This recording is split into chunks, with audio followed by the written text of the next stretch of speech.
গেল নিউজিল্যান্ড সফরে বিশ্বের প্রথম কোনো বদলি উইকেট কিপার হিসেবে ইমরুল কায়েস সবচেয়ে বেশি 5 উইকেট নিয়ে গড়েছিলেন রেকর্ড। এরপর লম্বা সময় উইকেটের পেছনে দাঁড়িয়ে থাকা ক্লান্ত ইমরুলকে সেদিন নামতে হয়েছিল ওপেনিংয়েও। ইনজুরির রক্তচক্ষুকে উপেক্ষা করে দলের স্বার্থে বারবারই এমন প্রমাণ দিয়ে যাচ্ছেন তিনি।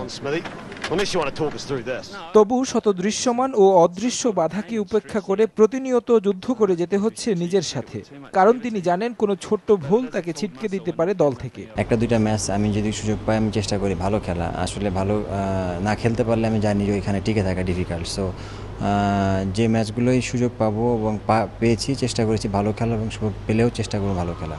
সামনে বাংলাদেশ দলের ত্রিদেশীয় সিরিজ ও চ্যাম্পিয়ন্স ট্রফির লড়াই, তাই আসন্ন বড় দুই সফরকে সামনে রেখে দলে নিজের জায়গা করে নিতে অনুশীলনে গভীর মনোযোগী জাতীয় দলের এই ওপেনার।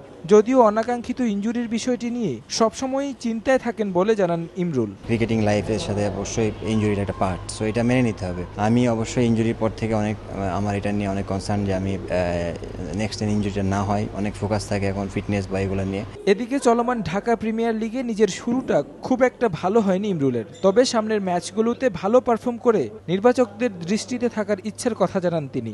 আমাদের যে ডোমেস্টিক খেলা চলতেছে প্রিমিয়ার লিগে, যে 4টা ম্যাচ খেলতে পারবো, এই 4টা ম্যাচ আমরা এটা নিয়েই ফোকাস। এখন 4টা ম্যাচ শেষের পরে তারপরে আমাদের একটা ভালো প্রিপারেশন হবে ইংল্যান্ড বা আয়ারল্যান্ড ট্যুরের জন্য। সুযোগ না পেলে তো আর আপনার নিজের পারফরমেন্স শো করা যায় না। সো মেন টার্গেট থাকবে যে আগে যদি সুযোগটা পাই সুযোগটা কাজে লাগানো। ইমরুল কায়েস এবার ডিপিএলে খেলছেন শেখ জামাল ধানমন্ডি ক্লাবের হয়ে। লিগে যে কটি ম্যাচ খেলতে পারবেন সেগুলোতে নিজেকে প্রমাণ করে এগিয়ে যেতে চান সামনের দিকে।